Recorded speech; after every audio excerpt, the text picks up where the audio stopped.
Selamat siang anak-anak, selamat bertemu di mata pelajaran seni budaya. Nah, kali ini bertemu dengan saya. Bagaimana kabar kalian? Semoga sehat-sehat dan tetap mematuhi protokol kesehatan. Tetap cuci tangan, pakai masker, jaga jarak, jangan lupa. Oke anak-anak, sebelum kita sampai ke materi pembelajaran, nah yang mau saya sampaikan sekarang adalah seni rupa dulu. Kemarin sudah sama Mbak Saskia seni tari, sekarang kita ke seni rupa. Nah, apa itu seni rupa? Ada yang tahu? Seni rupa atau menggambar, ya? Nah, menggambar itu sarana kita mengekspresikan diri kita, nah dalam bentuk gambar.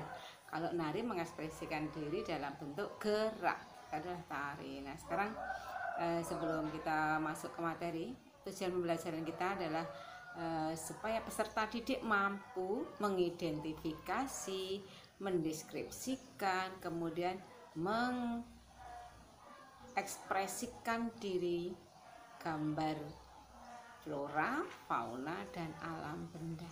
Oke, marilah kita masuk ke materi kita. Yang pertama adalah mengenai objek gambar. Objek gambar itu ada 3, yaitu objek alam, kemudian objek alam benda, kemudian objek manusia. Nah, alam itu tentunya ada di alam benda itu benda-benda mati, kemudian manusia tentunya aktivitas manusia di dalam kehidupan sehari-hari. Misalnya anak-anak pergi sekolah, ibu-ibu sedang di pasar, atau lain-lainnya. Kemudian kita mengenal bidang gambar. Bidang gambar itu adalah kertas yang kita gunakan untuk menggambar, itu namanya bidang gambar. Kemudian kita mengenal media hitam putih, berarti media hitam putih itu adalah penggunaan alat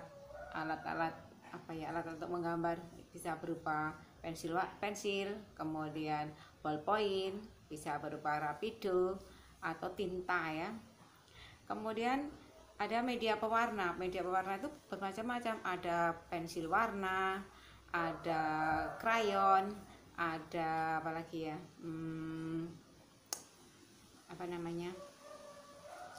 pastel, kemudian ada cat akrilik, ada cat air, dan banyak sekali contohnya. Oke, saya lanjutkan berikutnya. Sekarang kita ke dasar-dasar menggambar bentuk. Yang pertama adalah proporsi. Proporsi itu adalah perbedaan bagian dan bagiannya satu dengan bagian yang lain. Kemudian yang kedua ada komposisi. Komposisi terbagi 2, yaitu komposisi layout dan komposisi penataan objek. Komposisi layout itu caranya, kalau kita melihat gambar itu, melihat benda yang mau kita gambar itu melalui suatu lubang dengan karton atau dengan cara tangan kita ya.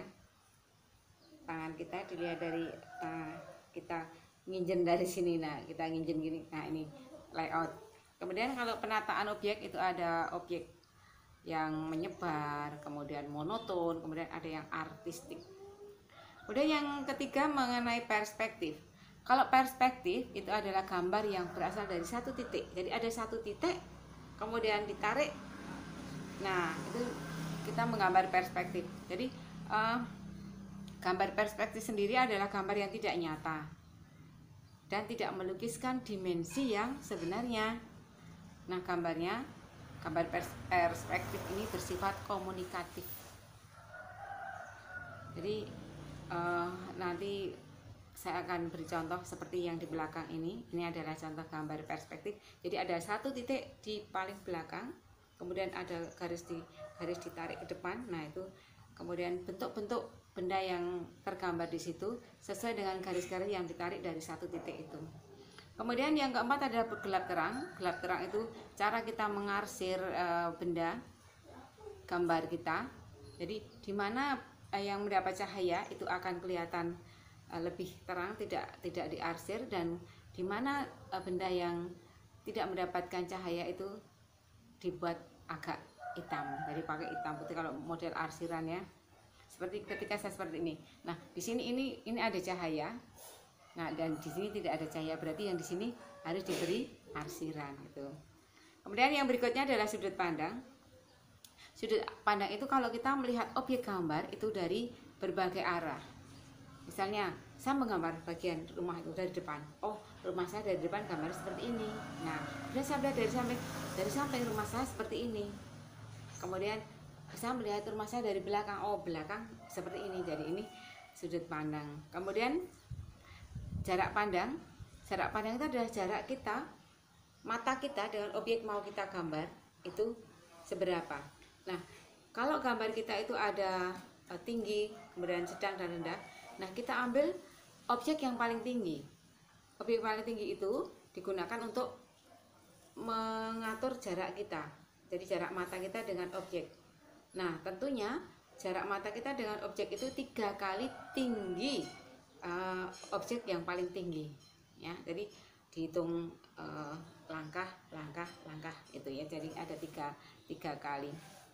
Kemudian karakter dan tekstur benda. Kita ke karakter benda dulu.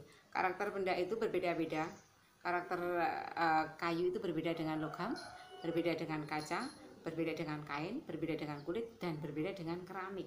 Nah, untuk memvisualkan karakter setiap benda dapat dilakukan dengan cara mengenal tekstur permukaannya dulu. Apakah permukaannya kasar atau halus? Nah, itu ya. Kemudian kalau tekstur benda tentunya ada 2. Tekstur semu dan tekstur nyata. Nah, jadi ada 2, ada tekstur semu dan tekstur nyata. Sekarang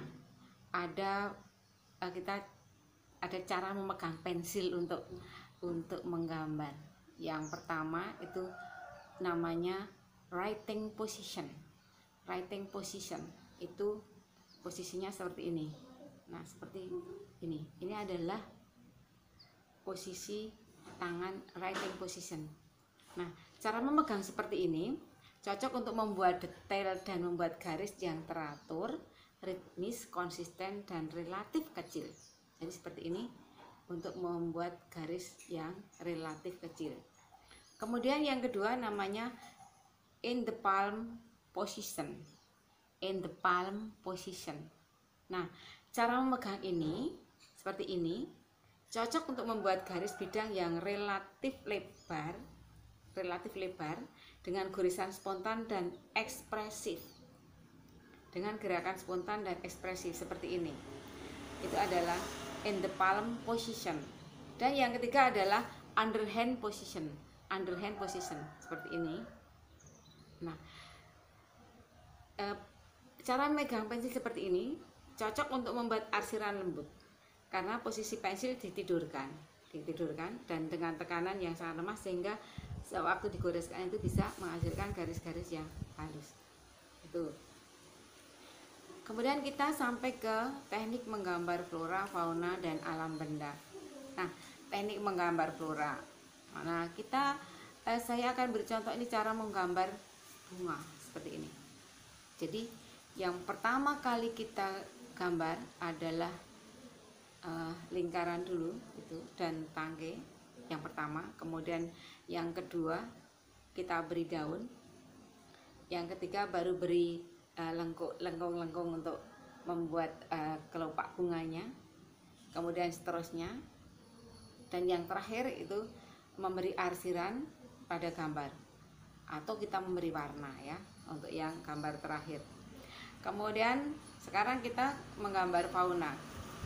Saya ada contoh juga untuk menggambar fauna di sini. Contohnya adalah menggambar kucing. Menggambar kucing yang pertama juga kita gambar dulu bentuk kepala dan badannya dulu. Nah, gambar 1 itu perhatikan gambar 1. Itu ada gambar bentuk kepala dan badan. Kemudian gambar 2 kita mulai meletakkan telinga di kepalanya. Kemudian ada lengkung di batas hidungnya ya. Kemudian yang ketiga kita mulai membuat bentuk kakinya. Nah, tuh ada bentuk kakinya ya. Keempat mulai kelihatan ekornya ya kan. Nah, kemudian yang kelima sudah mulai ada bulu-bulunya, loreng-lorengnya. Kemudian yang terakhir sudah kita beri warna atau arsiran. Sekarang Teknik menggambar alam benda. Alam benda itu ada yang berbentuk kubistis, ada yang berbentuk piramid, ada yang berbentuk silindris, ada yang berbentuk bola atau bulat. Jadi kubistis itu bentuk-bentuk kubus, ya, kotak-kotak, balok, kemudian seperti apa ya contohnya ya? Ada meja, ada lemari, ada kulkas, ada mesin cuci, itu bentuknya kotak-kotak, itu namanya kubistis ya. Jadi benda-benda yang bentuknya kotak itu namanya kubistis. Kemudian bentuk piramid itu bentuknya kerucut. Pernah melihat piramid di Mesir? Nah, seperti apa itu ya? Jadi bentuknya piramid. Nah, itu bentuknya kerucut. Kalian bisa mencari ya apa yang berbentuk kerucut, misalnya ada topi ulang tahun, kemudian apalagi ya, kalau di rumah itu ibu punya kukusan itu ya. Kemudian yang berbentuk silindris, tahu kan silindris itu apa? Silinder ya, bentuknya silinder ya, bentuknya silinder. Silindris itu silinder bulat ya. Menyerupai tabung atau apa namanya ya, kaleng. Kalau di sini contohnya apa ya? Ember, kemudian toples, kemudian gelas, itu namanya bentuknya silinder ya. Tadi bentuk apa, tabung ya. Kemudian yang berbentuk bola atau bulat itu ada bola, ada apa lagi ya, kelapa, ada apalagi ya, macam-macam, helm itu juga nggak bulat-bulat amat ya. Nah, kalian bisa mencari sendiri. Kemudian contohnya juga ada ini, kalau kalian melihat, kalau beli minuman apa ya, minuman, saya tidak sebut apa namanya merek ya, minuman dalam botolnya. Botol itu juga bentuknya kan itu ya, bulat juga. Nah, sekarang sebagai tugasnya, kalian mendapat tugas setelah menerima apa yang saya berikan tadi. Tugas kalian adalah silahkan kalian menggambar satu gambar flora. Flora itu tentunya bunga ya. Kalian bisa cari di YouTube, cari di apa ya, buku-buku bacaan yang ada gambarnya flora, silahkan. Nah, gambar ini nanti dikumpulkan melalui Classroom. Kemudian tidak bisa mengirim lewat Classroom, langsung dikirim lewat WA ke saya, atau syukur-syukur kalian mau digambar kemudian dikirimkan ke sekolah. Kalian bisa menyerahkan melalui satpam yang ada di depan sekolah ya, diserahkan Pak Satpam untuk diserahkan kepada saya itu ya. Jadi lebih ini ada buktinya. Nah, kalau di HP kemungkinan bisa mudah terhapus.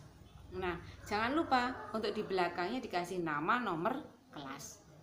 Jadi biar kalau saya lihat, loh ini lukisannya siapa, nggak ada namanya, terus saya mau menilai siapa, nah saya kan tidak tahu. Jadi harus ada nama, nomor, kelas. Begitu juga yang di kelas juga dikasih nama, ini punya siapa.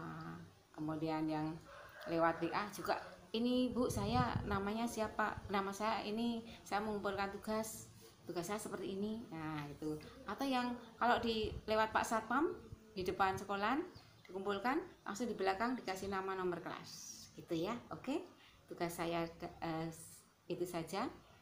Kemudian kita bisa ketemu minggu depan, kita baru ke gambar fauna. Sekarang gambar flora dulu, minggu depan kita gambar fauna. Dan gambar ini saya batasi waktu sebelum seminggu dari 7 hari ya, seminggu dari sekarang sudah terkumpul. Jadi minggu depan pekerjaan kalian tidak numpuk tambah lagi, tetapi satu persatu dapat diselesaikan. Jadi tidak ada pekerjaan gambar yang ngandel, dan saya tidak harus nagih-nagih lagi, tetapi nilaimu tetap ada setiap saat. Oke? Karena gambaran yang kalian kumpulkan itu merupakan absensi kalian. Kalau tidak mengumpulkan tugas berarti kalian saya anggap tidak masuk sekolah. Oke, terima kasih dari saya. Oke, sampai ketemu minggu depan. Kita ke gambar fauna. Sekarang kita gambar flora dulu. Ya, terima kasih.